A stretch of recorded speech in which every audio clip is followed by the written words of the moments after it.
Me sister. I don't answer to Miss Peterkin anymore. I never hear it. Okay. Never, Thank you. never. Around here, everybody black and white have called me sister. Sister. Well, that's kind of nice because it's a nice name that goes between both. Mm-hmm. Oh, Okay. Okay, we're gonna talk about this Ku Klux Klan meeting that I witnessed and you did too, and I'll let you just start that with your recollection of that around 1964.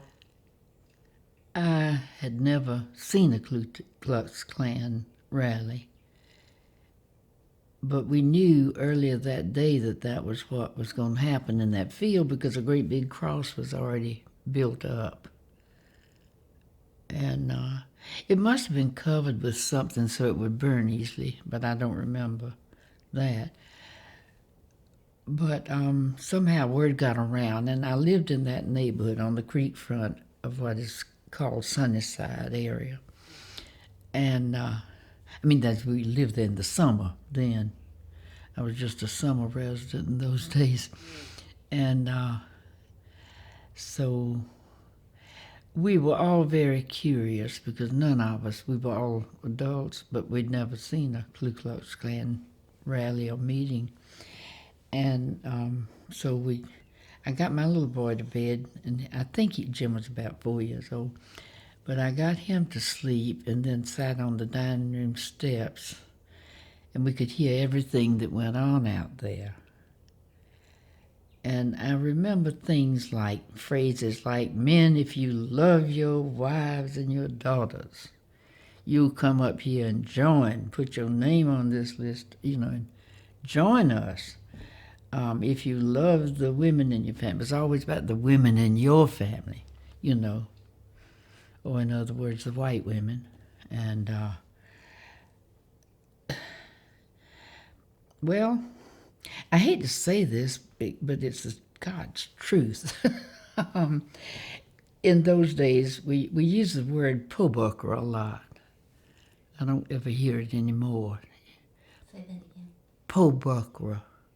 P-O apostrophe B-U-C-K-R-A. Now that's what the blacks called low-class whites, were pobucker.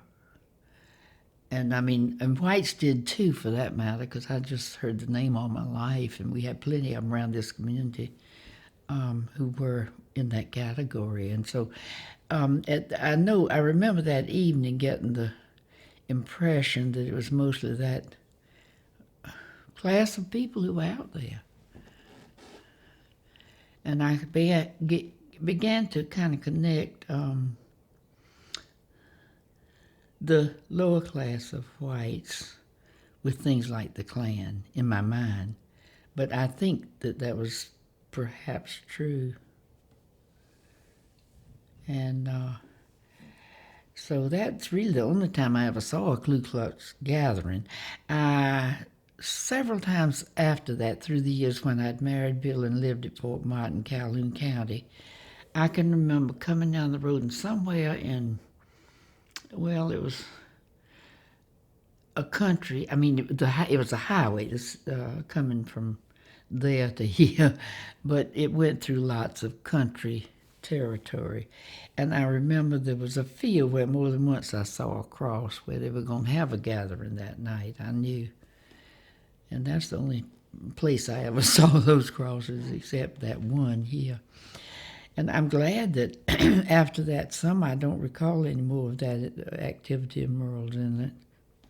Yeah, that's just very amazing that how everything. I don't ask some questions anymore. Why I was where I was when I was there.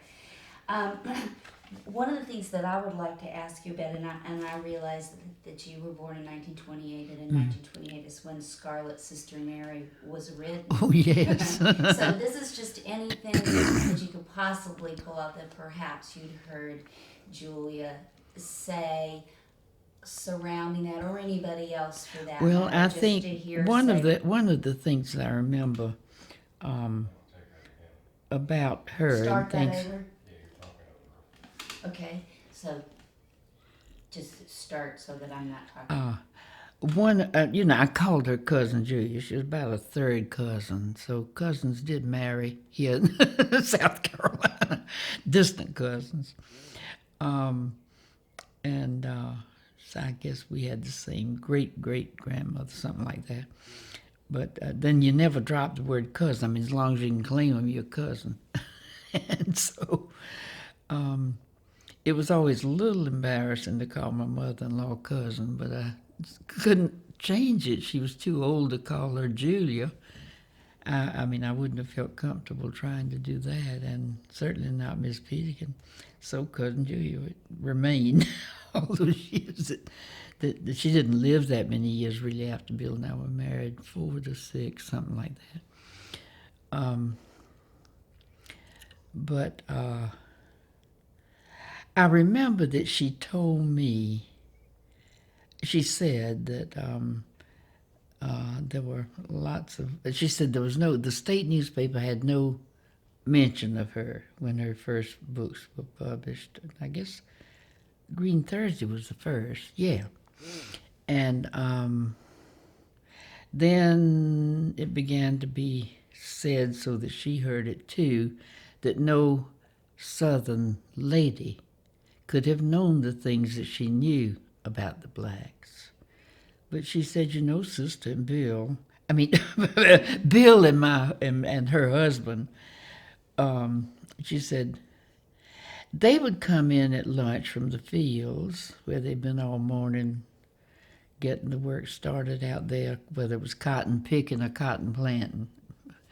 And she said they'd come in at lunch and tell me the stories they'd been hearing that morning from the blacks.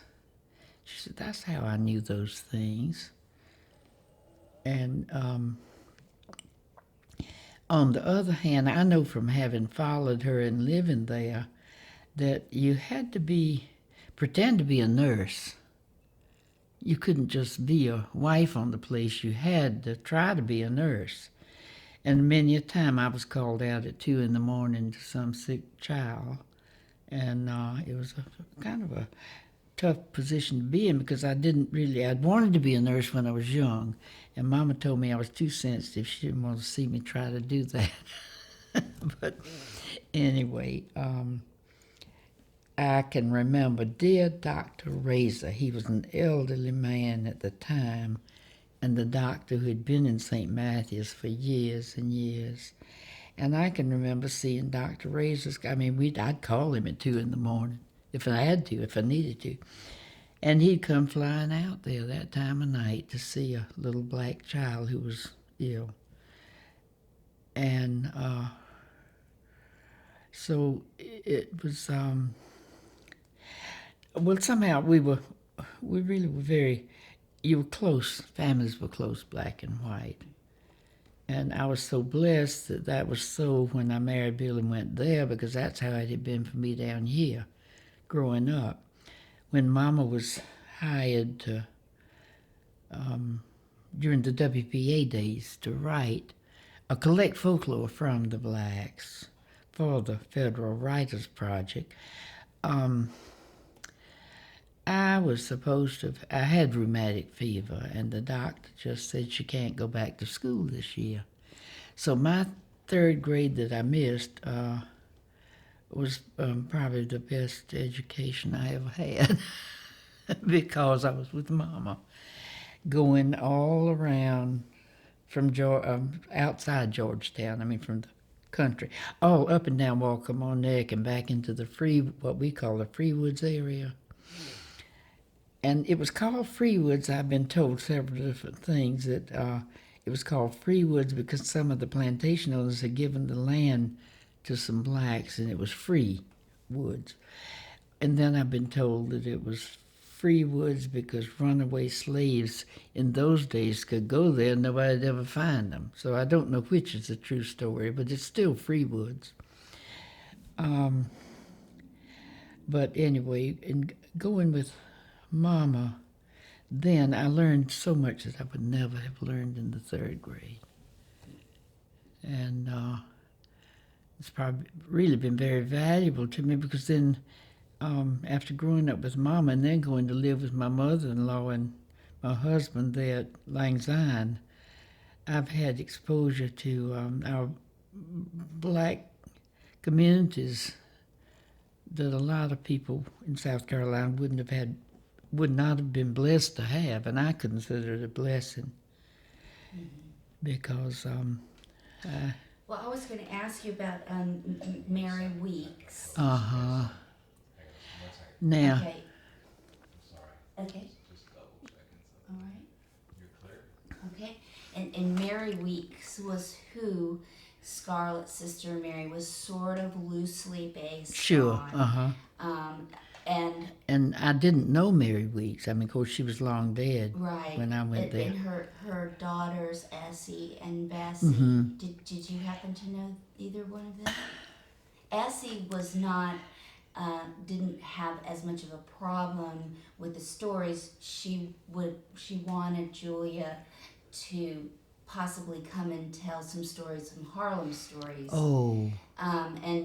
But other. They were both living in Harlem as adults. Yes, I believe so. And then some of Mary's relatives did it because there was some, I believe it was Julia's or Bill's brother who had some children with Mary Weeks, I believe. It wasn't Bill's brother. He didn't have a brother. It was a generation earlier. Earlier, okay. So there was some of that where that had crossed over, and they didn't know if that had. She had learned some from that. Apparently, Mary didn't have a problem with it, but her children did. And so because of that the change there, but.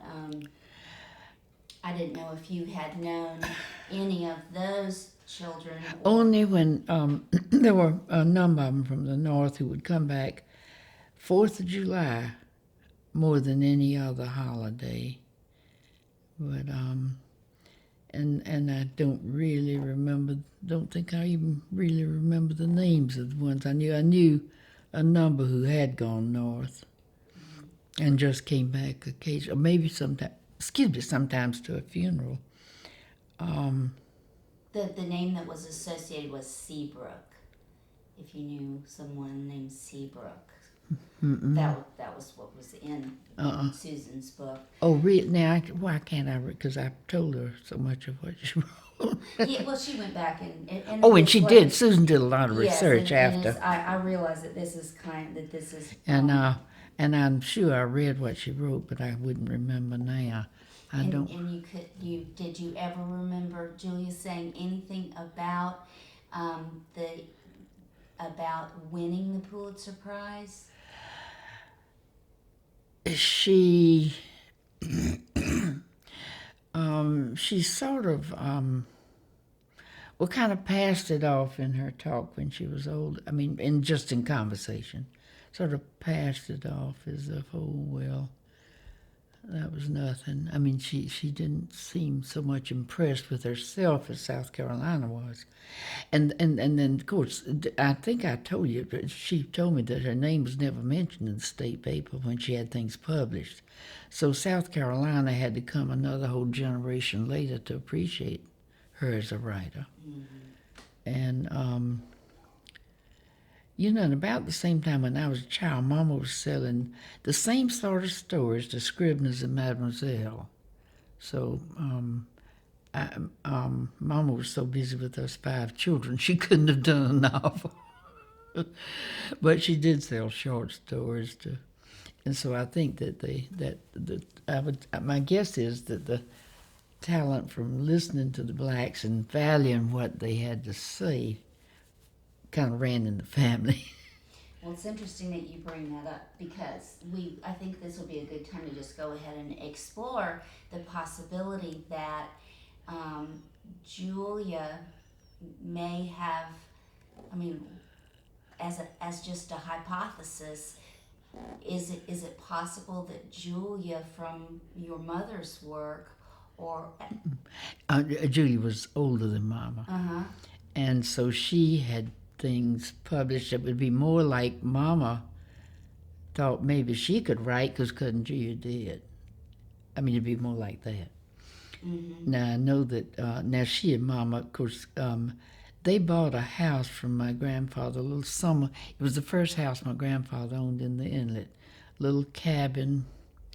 It had been the kitchen of the Buck house. And in the 93 hurricane, the house washed away, but the kitchen stayed. And Grandpapa bought the kitchen and I guess the land it was on, the land it settled on, because it was washed next door to where it had been.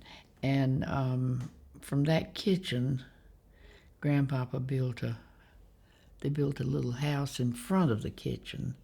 And I remember the walkway that went from the house to the kitchen. I mean, it was open, because of wood stoves. They generally tried to have the kitchen separate from the house. So that's how that was. It was, and now I've lost my train of what I was talking about. Well, we were talking about the possibility that you did your mother do that sort of work prior to the WPA? Was she? No, but she had, and I'd give anything if Hurricane Hazel hadn't gotten it all. Mama had what we used to call apple baskets. I mean, they were big, baskets that really peaches came in. And Mama had baskets and baskets of notes she'd made, things she'd written down that I'd give anything if we hadn't lost at that time, but we did. And things that she never did anything with, but I'm sure there was a pile of folklore in there. That always interested Mama, and then of course Cousin Judy too. And so your mother and Cousin Julia were first cousins? No, let me think a second. Grandpapa and Cousin Julia's father were first cousins. My grandfather and her father were first cousins, yeah. And in fact, I think when I was going to marry Bill, people started, oh, you're cousins. Well, shucks. He and I didn't think much. I mean, we weren't that close kin anymore. And our little boy was just real healthy and fine. I mean, nothing wrong for marrying my cousin. I'm sure that was fine. Well, okay. Well, I want to go. Christy, while you're on that topic, I'm just interested. I've never really known too much about the relationship between Cousin Julia and Genevieve. Oh, yeah. I wondered if you might just talk a little bit more about that, but talk to Christy. Exactly. Yeah. Right. My mother, of course, Grandpapa moved down here. Let's see. They started coming in the summertime before 1900. And they would come in the horse and wagon and bring a cow hitched on behind. And Let's pause for a minute for for the boat find out who's passing. Teek. He sees you curious, so he's going to protect you. Yeah. Well, we were hoping that no one would mow their lawn, but we didn't think about boats. Yeah. Let's see, Betsy, you were telling me to say more about. Well, just the relationship between. you kind of started on that tack, and I just thought you might flesh that out a little bit. Mama's. Let's see, Cousin Julia's father was Henry Mood, I believe. And it's interesting that her ancestry, most were Methodist preachers. I mean, when you think of what, the kind of the turn she took with her life, it's interesting. But they,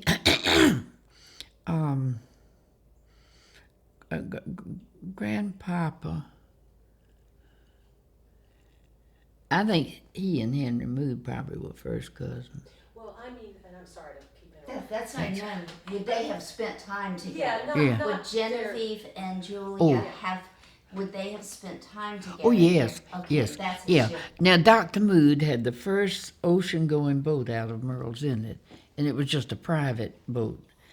But Mama said he would always get word to Mama, call, they didn't have phones. He would tell Mama, Genevieve, we're going to go fishing offshore in the morning, and I know you want to go. And then Julie would say, come on over and spend the night with us so you'll be here when... And this is a good story about old Dr. Mood. He must have been a little bit of a devil at heart. And he must have been a great tease. He loved to tease people from the things they said. But poor Mama, Cousin Julia told her, said, Genevieve, come on over. Mama had some company. I guess that evening Mama was young, and there was company there at the Hermitage. And so when they left, she put on her bathing suit because she would wear that next morning. Carried her, rolled up her gown to carry with her, and she rowed the boat over to Cousin Julia and Mr. Willie's house. And Cousin Julia said, just come on in and go to bed. And the bed in the back room will probably be empty downstairs. Mama went in, and Dr. Mood was a devil. Because he let Mama crawl in the bed. And then he said, Genevieve, the ladies are all upstairs. Oh, I don't think Mama ever got over that. I mean, at her age, probably 18, crawling in the bed with old Dr. Moon, who was a distant cousin. But I'm sure he was just that kind of person. He would have deliberately let her crawl in the bed first and then say, Genevieve, the ladies are all upstairs. So she got out of there and went upstairs. But she'd already stripped off, and of course the room was dark. And I'm sure since he was a doctor, that wasn't the first time he saw a naked woman. But Mama felt disgraced. I mean, Well, that sounds to me like a little bit like Julia. Oh, yeah. Where she got her. Oh, yeah, most definitely. Because, see, he and his wife had more to do with raising her. Her mother died when she used to say at birth, but it wasn't so. And I don't know, I think that made a more dramatic story when she became a writer. Because I'm sure I've read somewhere that she would say that she did. But I don't think she remembered her mother either, because I think she was only about a year old when she did die. How much older was Julia than your mother? I think about 12 to 14 years, something like that. But your mother would have had this, she grew up here. Yeah. So she would have had this interest from the time she was a little girl of the black stories. Oh, yeah, yeah. Now, Mama really grew up in Marion, South Carolina.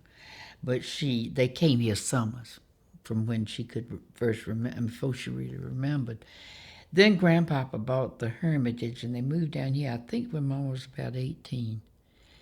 And at that point, she was already teaching school. Can you imagine? And so she had night classes in the kitchen, Hermitage kitchen, for local blacks and whites both, because there were many.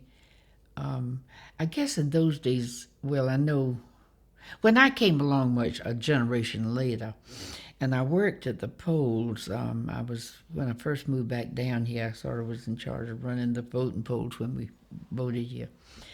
And I just remember so many blacks and whites who would say, Miss, I don't have to make a mark. I can write my name. Your mother taught me how. And so she was teaching. Mom always said that she was teaching blacks in the kitchen at night and the whites at the school in the daytime. What year would that been? I'm sorry, I can't. Let me see, Mama and Daddy married. Well, Mama was born in 1890, and she probably was teaching by the time she was 16 to 18. I'm sure.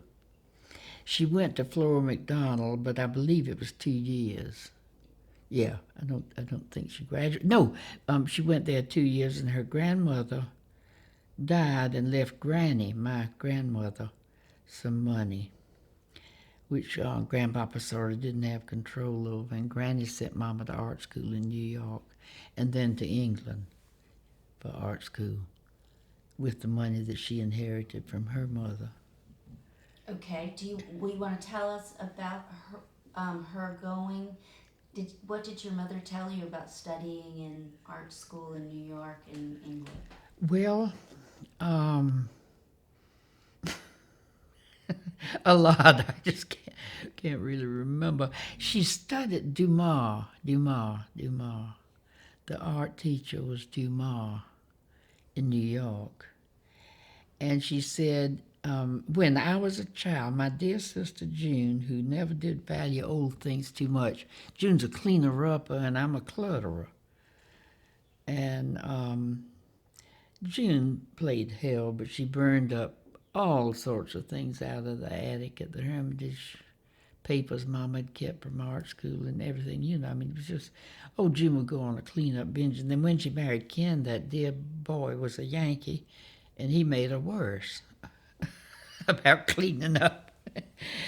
And I'll never forget one time when June had a bonfire at the Hermitage, and I was there snatching things out of the fire, and she'd snatch them and throw them back in. Well, they were drawings Mama had done at art school, charcoal drawings. Beautiful. I mean, you know, they really were. But, I mean, they were mostly nudes. And granted, Mama never had them. I mean, they were always in the attic because they were nudes. And June and Ken burned them all up.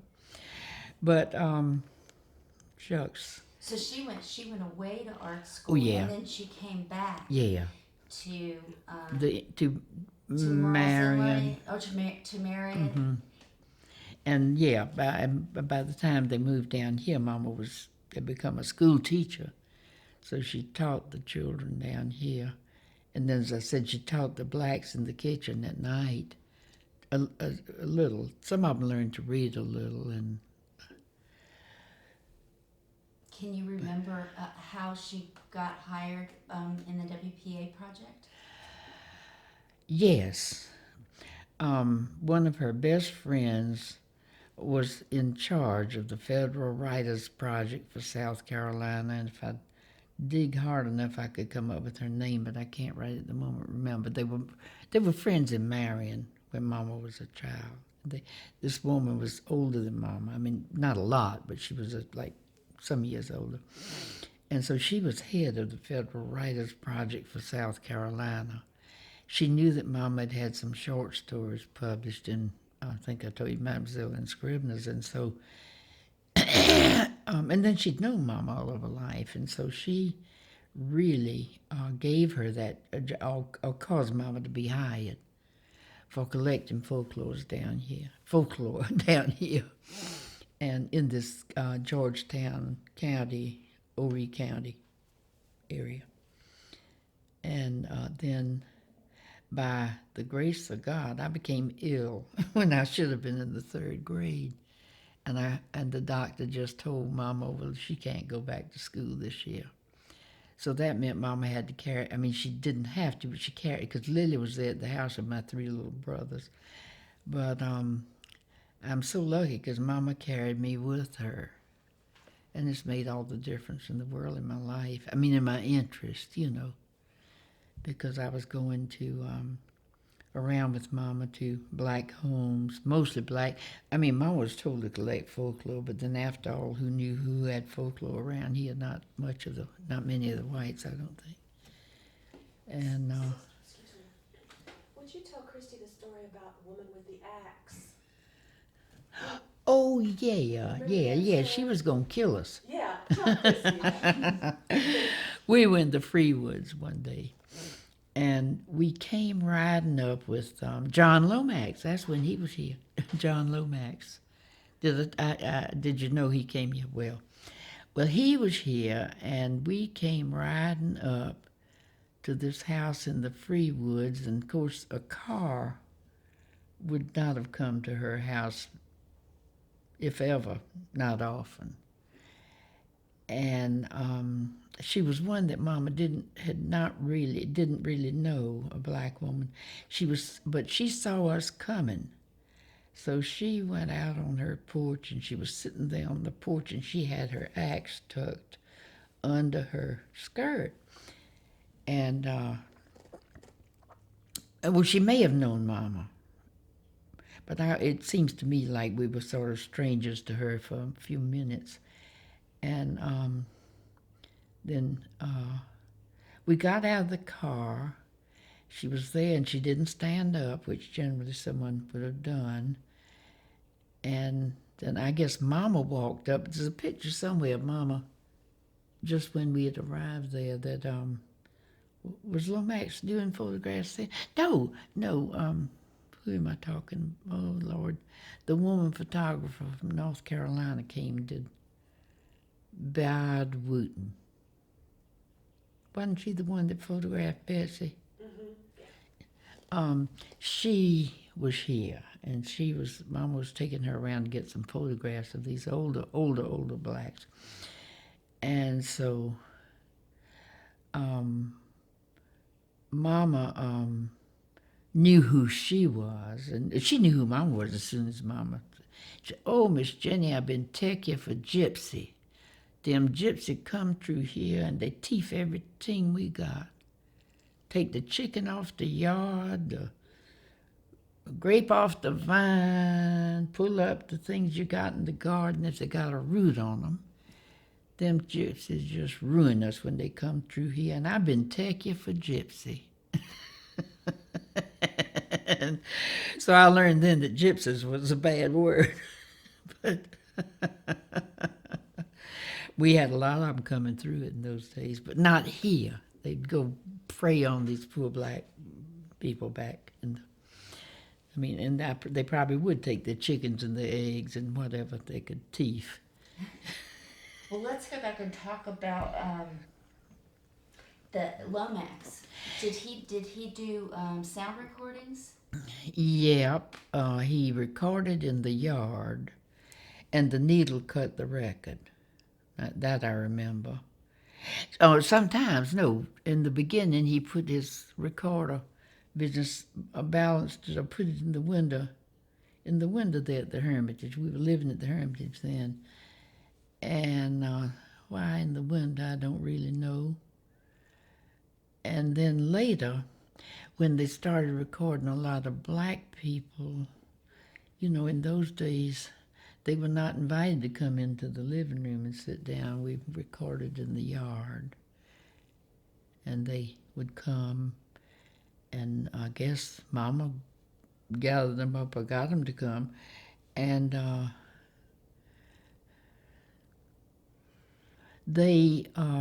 remember he recorded spirituals at some of the churches, probably Heaven's Gate. I think it was Heaven's Gate. And because I remember going to a service when Mr. Lomax was with us, and it was an evening service, and Lily Knox, who was Mama's, she and Mama were like sisters. They'd been friends from childhood. And Granny raised Lily because her parents died in the flu epidemic. And Granny moved Lily and her little sister and her brother. There was an old slave cabin at the Hermitage, and they fixed that. It had a good fireplace, and it was a 2-room cabin with the fireplace in the middle, and a fireplace in each room. Yeah, so Lil came and lived there and grew up with Mama. And her sister Genevieve drowned when she was a young girl because Mama said our aunt had come from Columbia and brought a young black maid with her who looked after her boys. She had 2 boys who were older than we were. And poor little Geneva was showing off. She told that girl from Columbia, the black girl from Columbia, that she could swim, and she couldn't. But she tried to show off there in front of the Hermitage, and the tide took her. And one of the saddest things I used to hear when I was growing up was our grandpapa got the pitchfork and went up and down the creek. Poor Geneva, my grandfather. He was progging like he'd prog for flounder because they couldn't find her body. They did find her up around Mount Gilead or somewhere later. But, what was I going to tell you about poor Geneva? It was back to the spiritual when Lomax. Oh, in yeah. the evening service. Yeah, and he would go out with us to Heaven's Gate to the services, but then in the daytime he'd record right there in the yard. And Mama would get groups to come and sing for him from different churches and that sort of thing, and individuals. And then there were a few whites who were, I know, Miss Floyd. She'd been a mountain woman. The Floyds moved down here. Mr. Floyd was a bootlegger. I mean, that's all a person could do down here, fish or bootleg in those days. And so he made his living that way, and he had some fine daughters who wound up, how in the world did they? Oh, the oldest sister married a preacher, a local minister, who he and his wife then made the effort to educate the other girls and send them to college. And they were all real fine school teachers, really. With the beginning they had, it was a wonder. But that, forgotten who that man was that the oldest sister married, but he certainly looked after his sisters, brothers and sisters. Anything that you want to? Anything else? Betsy, you need to keep me on track. I just wander. No, that's fine. That's I all mean, right. all I do is wander. No. It's What's one thing reminds me of something else? and and that's fine. That's what we want you to do. Yeah. And we just want you to pull up things that are connected for you. I wondered if you wanted to talk about the Hermitage a little bit, what it was like for y'all growing up there. It was haunted, you know. Yeah. Oh yes. Oh, we gotta hear the ghost stories. Oh, Lordy. I Lord, I tried to quit those many years ago because we were sort of driven crazy by, people wanting to see the old haunted house. And but I was the only one. Mama and I saw Alice one night. Mama denied it till she died, but she's the one. Mama was leaving the kitchen, and it was a house. The Hermitage is very much. I mean, these are the same era, and the hall through the middle. And Mama was coming from the kitchen to the bathroom, and that's the way this house is, from the kitchen to the bathroom on the back. But anyhow, I was home from college and was studying hard because unfortunately, they always had exams when you went back from Christmas holiday, which was so stupid. I mean, it was tough because I just would come home and study all the Christmas holidays. But anyway, I was in the living room probably working on doing something. I was studying something. And I heard Mama say, "Ooh," just like that. And I'd heard her leave the kitchen, and she was crossing the back hall. I jumped out and ran out of the living room door in the front. And I did see what looked to me like a woman standing in front of Mama.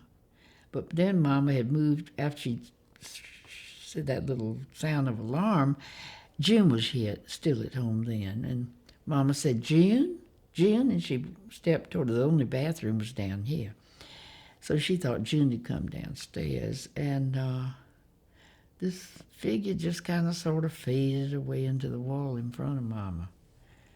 Now, I really saw that, but then I'd say I never saw a ghost, but I don't know. And who did you think that was? Well, we all thought it was Alice Flagg because she was supposed to haunt the house. And Alice had died quite young.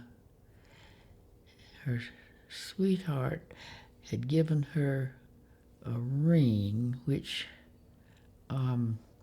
Uncle Clark made up a tale about how her father threw it in the creek. Well, I'm sure that's a bunch of, you know what.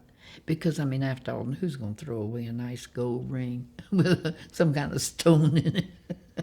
Throw it in the creek. But anyhow, but Alice died quite young. She never was able to marry the man she loved. But well, we heard various things. One was that he was a boat captain. And of course, if you lived in Murrells Inlet, then you only way you got out of Murrells Inlet was on the riverboat to Georgetown.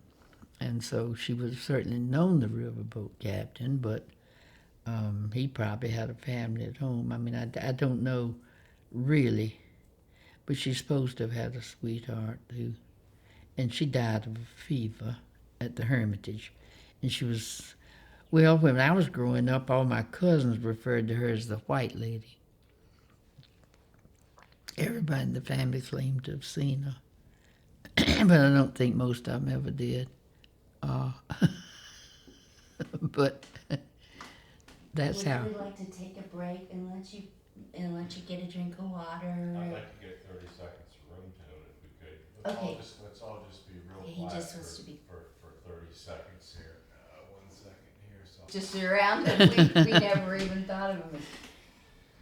Yeah, those big ones they're beautiful dogs. So. Yeah, they kind of. Okay, he's still fooling in there. Not fooling. I didn't mean to say.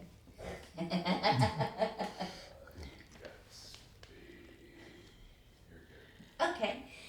One of the things I wanted to talk to you about was your being so active in civil rights, and that in itself is wonderful. But where you were in Fort Mott and around in between St. Matthews and Fort Mott, and Julia's later worrying, as well as other people, worrying about integration and how that would affect them. It was, I remember being amazed that she, of all people, had the kind of concerns she had about it. I think at that point in time, people, the older generation was worrying about things like intermarriage, you know, and things that do slowly come along and happen with the changes. Now, what was just before I said that? There's something I did want to say in reference to what you were. Well, I had read that you were that Martin Luther King had come through, and there were marches, and there were. Yeah. But that I know. after Julia passed I know away. what I was going to tell you. When I was at Coker College, I think now Mama, of course, Mama was. Oh, Lordy, so many folks would say she was certainly ahead of her time in her attitudes, except Mama still had not got, I mean, in other words, if, around here, you know, like if black people came in to visit, they were generally, you visited in the kitchen, unless it was warm weather and you sat outside. But I don't even recall a time when they'd have been asked to the front porch. I mean, isn't that... I recall a time when they would not have been treated the same as a white guest. And I guess that began to bother me when I was young. And I guess it bothered me because I was going around with Mama from when I was, I think I said 8 years old, when she was working for the Federal Writers Project, and I was sick and couldn't go back to school that year. And I was fortunate because, see, I had so many black friends who were almost like they were kin to me. I mean, the way that Mama treated them and the way that they treated me. And do you know, I'm glad I thought of this because it's something I've thought about a lot through the years and hadn't thought of in years. There were, in those days, there was some sort of program that brought canned goods to many of the black people who were in isolation and had nothing like vegetables and fruit. And I don't know what kind of program that would have been. I really don't know because I was small. But there was a black woman who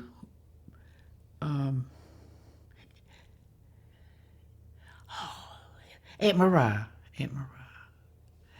Um, that whenever Mama took me to her house, she would reach out under her bed and pull out. There was a fruit that she didn't care for. Canned, I don't know, but it might have been canned pears. It wasn't peaches. Whatever it was, she saved them for me. And so when we'd go see her, I'd get 2 or 3 or 4 cans of that nice fruit that I love. I mean, all the China children loved. And I think that's so interesting that she would have, when there were, there were so many children right around her who would have relished them too. And yet she would save them for me. Okay, was this when this was when you were going with your mother? When she was working with the Federal Writers Project. Okay, and then so obviously something was there that when you went to the farm. Oh yeah. And there were still there were sharecroppers then. Is that correct, or how No, did that? no, that really not on our farm yet. They weren't. They were farming for Bill. I mean, they were working on our farm. They were employed. They had homes on the farm, and they had the freedom to hunt, fish, or whatever in the woods land. And we had a nice little creek that ran through the farm. And I mean, they had the advantages of as if they owned it. They could cut firewood, but they knew what not to cut and what to cut. I mean, and so there were a number of families that still lived there and actually weren't working and were quite old, real old. And they stayed until they died. And occasionally some younger relative would come from the north and take care of them. But I did a lot of what my mother-in-law did before I came along, of seeing about them. That's when I had wanted to be a nurse when I was young, and Mama, because I'd had rheumatic fever and hadn't been a strong child, she was she was determined that I not try to go. I mean, because in her generation, it was, she used to say, sis, they have to mop the floors. I mean, you just aren't physically able to be a nurse. Well, when she came along, her sister was a nurse, and in nursing, I mean, they mopped the floors, they cleaned the toilets. I mean, they did the cleaning plus the caring for patients. And so Mama, that was the only thing she ever discouraged me about. But I think it was not so much the physical work as the fact that she didn't think I could emotionally handle it. I've got this bad problem of like if I see somebody suffering, I suddenly start hurting too. I don't handle it very well. Oh, but So in the early '60s, or when the civil rights movement, and this would be is very interesting because of the way that community is insulated, and the Fort women Mott. Well, I tell you, in the earliest of the '60s, or when we first had civil rights workers coming into the county, there were 3 young white women. I had somehow New Jersey in my mind, but they were 3 young white women that I kind of worried about. And there was some meeting at the courthouse, and they came, and I was there. And I went up and introduced myself to them after the meeting, and I said, I want you all to come out to see me. Would you come have lunch? And I made friends with them. And then I guess it got all over the county that I was having the civil rights workers come to my house. But anyhow, I did, and they were nice girls. They were young girls. They were really, I felt that they were in a sort of risky situation. And I tried to caution them about being careful. I remember one time, how was it that one of them got locked up in jail? They were just looking for a reason. because I went and got her out. I can't, it was not, she didn't really, I think this is what she did. She was about ready to leave the county, and she closed her checking account in the bank there. But she made the mistake of writing a check on the account she had closed, and I'm sure it was a mistake. But boy, they had her in jail right off the, I mean, they were just looking for him to make a mistake. And I Who can't was remember. looking for her to make a mistake? Well, when I say they, I'd say the county authorities. I mean, the people who were. And it's funny, it's kind of funny, because it wasn't many years after that, it was probably about 10 years after that, they were trying their best to get me to run for House of Representatives from the county. I mean, in other words, there was a change in there that was a great change. And I remember Senator Gressett, the night that he was reelected, and he and I didn't see eye to eye ever exactly, but I'll never forget. It was his last election, and you've probably heard of Marion Gressett, I'll have you. Well, if you go back and read in that era, you'd hear Marion Gressett. He was our senator from Calhoun County, but he was quite known in the state house, I mean, on the state level. I guess he served up there for years and years. And I was fond of him in spite of the fact that he was just another Southern, oh well, whatever they were, that hadn't realized that South Carolina was changing and going to change more. And anyway, I remember they had, they were naturally having a party at his office that night when he was reelected. And I was asked to come, and I did. And when I walked in the door, he came over and put his arm around my shoulders and said, "This is the young lady who showed me the direction I had to take to be reelected." And that was true. I said, "You got to realize you represent the blacks as well as the whites, and you got to treat them."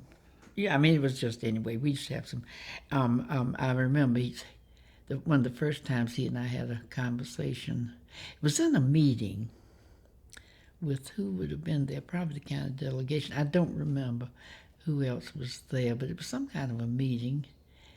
And he said, "Mrs. Peterkin, I cannot believe that a Southern woman can think as you do." And I don't remember what I was saying that shocked. I mean, he pretended shocked. 2 seconds. But He's got to switch cars. Okay, let me ask you just before Betsy comes over, had you visited Lang Syne prior to the Marion Bill. Married Bill? You never. Oh, well, once, yeah, that summer. I mean, or sometime before we married, he took me up there. Because I remember we had another cousin, Betsy, cousin Sally Lou. Sally Lou what? She was closer kin to Cousin Judy than she was to Mama, but I mean, she was more of cousin Sally Lou. She was from Georgia. I can't remember. But, and cousin Sally Lou was visiting Cousin Judy at that time, because that's only, then cousin Sally Lou came back after I married Bill a few times to see us, so I wouldn't, but that's the first time I'd met her, and she was there with cousin Judy visiting her. And Bill took me up there. Oh, no, that was after he and I were married. Yeah.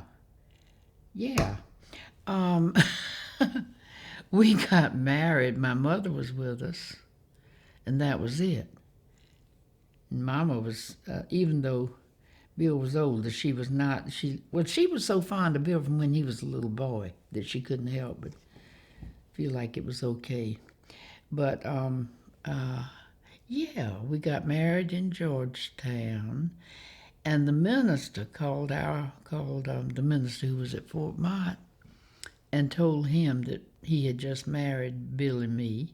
So, and the minister was living in Bill's house, which we built. When I say Bill's house, it was her house, it was his mother's house, and his house had been empty for years after Frida died over there. And his first wife hanged herself, which you might know.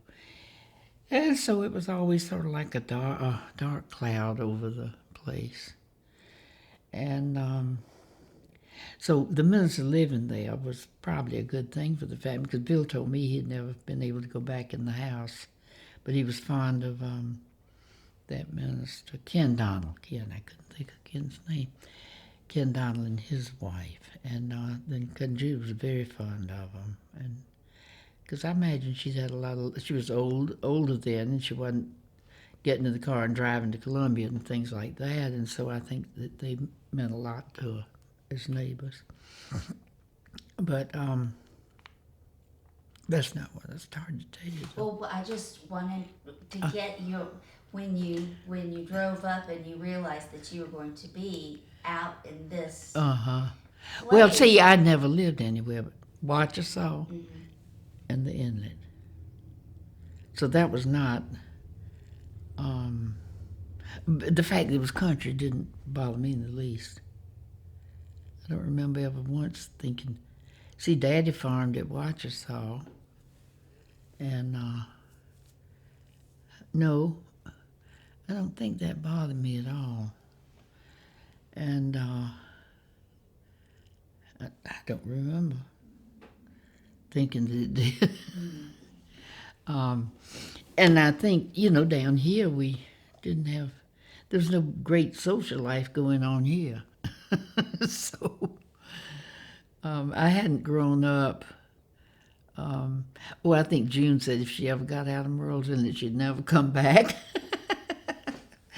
June was, we were different, very different. I mean, but then it's like I said earlier, I lived with Mama so much longer.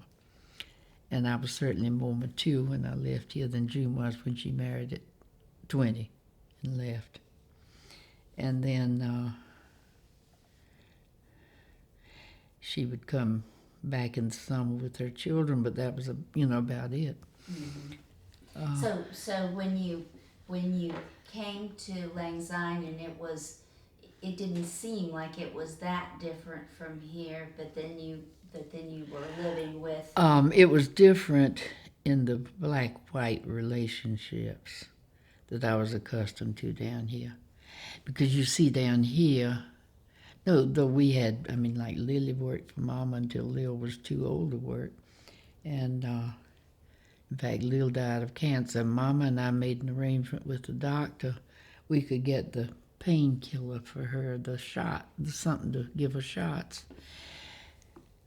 There was a nurse that, at that time, Mr. Huntington had a nurse move into Brook Green and live there to look after as best she could the people on that place. And she looked after the whole Walker-Monette community. She was a wonderful person, Miss Irvin, Ellen Irvin. Anyhow, she came, the doctor gave Mama and me the medicine that she could come and give Lil shots because she was dying of cancer. And, oh golly, there's so much these days to help people like that, And how did you think that was different, what you would see here? How was that different at that Lang Syne? Not very different, because see, when I got up there, the black people who still lived on the farm, they had lived there since their great-grandparents did or whatever. It was their place as far as, they were concerned. And they always were free to, as I think I said earlier, free to fish and hunt and whatever, plant gardens, whatever. And so that they did feel like it was their home, their place. And then when they got old, they just stayed until they died. And that's where I got very involved with looking after them as best I could. But at least I could get Dr. Razor to come if I couldn't handle it. And I think I mentioned him earlier. He was wonderful because he had been there in the county. Oh, he was one funny little story. He was always telling Cousin Julia funny little stories. And he said, you know, Miss Julia, I've forgotten who the woman was. She was a black woman who lived, nearby. And he said, you know, when her husband died, he said she had a child every year. When her husband died, I thought she'd get some relief from that, but she's still having one every year.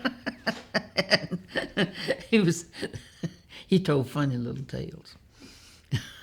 Have you ever seen the picture of Mary with the wash tub on her head?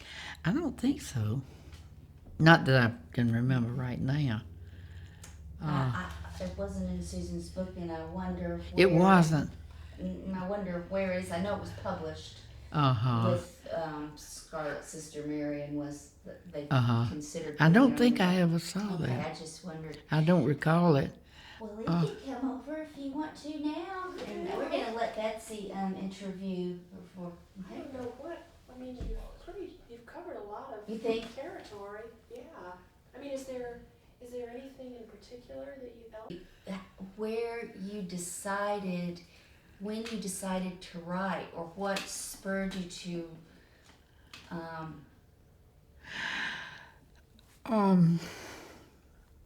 and was Heaven is a Beautiful Place, is that your first work? It was published. I suppose, let me think, I was trying to think who led me into doing that. Well, surely I said in the... Yeah, we'll just read it. I can't remember. I mean, right now, it seems stupid that I can't remember. Did Billy Baldwin, influence you? yes, he most definitely did. Yes, he did. In fact,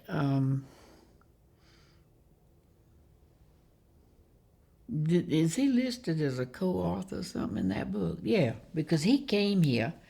I met Billy when and how. I met him down in McClellanville. Oh, there was a nice little restaurant down there that we all, whenever we had a chance, would drive down there to McClellanville. It was in the little village, long time ago. And I think I met Billy about that time. And then he started coming to see me. And then he came and said, I want to come up here once a week and interview you. And I said, okay, whatever. And anyhow, he came every Tuesday, it seems to me, for a good while. And did he have a tape recorder? I believe he did. I believe so. Yeah, I'm pretty sure he did. But anyhow, Billy said that he didn't remember asking me a question but the first day. Which you probably can understand now. Anyhow, he did come here every Tuesday for a good while. And I got so fond of him and his wife. She's a dear person. And she didn't come with him much, but I'd go down there because they had that nice little restaurant. And I'd go down there and see them, and occasionally. But yeah, Billy Baldwin was the one that got me talking about. Remembering things, and then he did that. Was it? Yeah, didn't he do Heaven is a Beautiful Place with me, more or less? He said all he did was type up what I said. He said I hardly had to edit it. He's a sight, because I'm sure he was more than hardly having to edit it. But then Kincaid Mills, I guess, was the next one that got me to talk to him. And is there a second book? Yeah, Coming Through. Now that's mostly Mama's work, I believe. And right now, I think I told you, I swear, people, if I have got to call the University of write to them and get them to send me some copies of my own books. I don't even have them. Well, and it's aggravating because once in a while I'd like to Yeah. kind of go back and read. absolutely. Well, I've got one.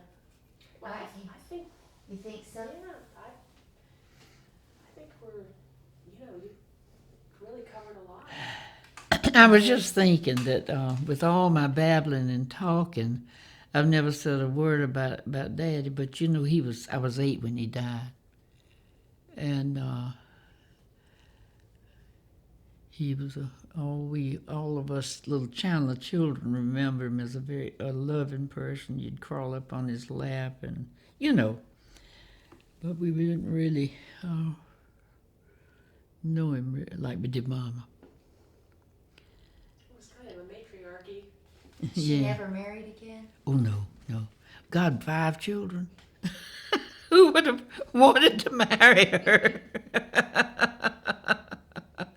Not in those days. No, Mama wouldn't have tolerated. In fact, there was a man down here that they used to call Mr. Chandler.